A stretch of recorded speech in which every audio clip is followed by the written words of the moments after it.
Hey Shopify owners, welcome back to our channel. For today's video, I'm going to help you through the process of canceling an order within your Shopify store.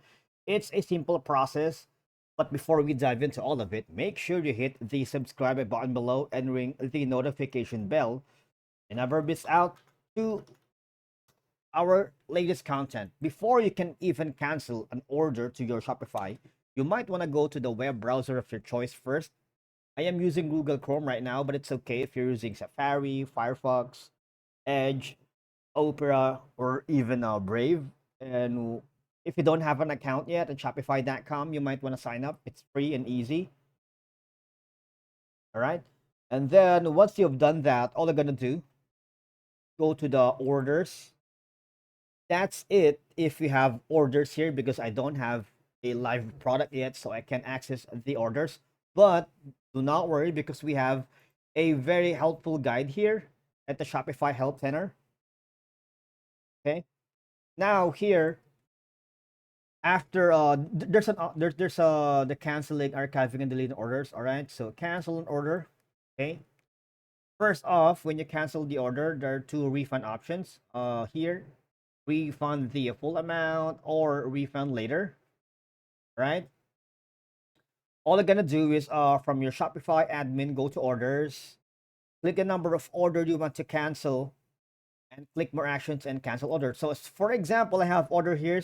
All you're gonna do is just select all the orders that you want to cancel, click cancel order, and that's it, right?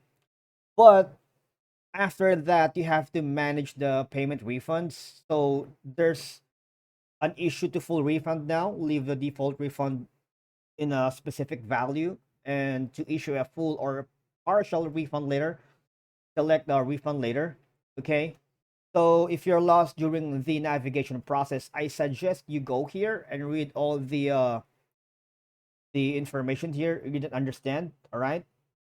Remember, guys, if you are unable to reach the customer for order confirmation or address verification, you may need to contact the customer support if you're having problems canceling specific orders. It's either the site is in having issues or there are problems with the verification process. All right, because sometimes customers accidentally place duplicate orders and you need to cancel one of them, to avoid shipping and billing orders. Also, there's the compliance with local, regional, or international laws and regulations before you can cancel certain orders. All right, just have to remember that when canceling orders in Shopify, it's important to communicate with the customer promptly and professionally, issuing refunds and maintain transparency about the reasons for cancellation. Thank you for watching, and I'll see you all in the next one.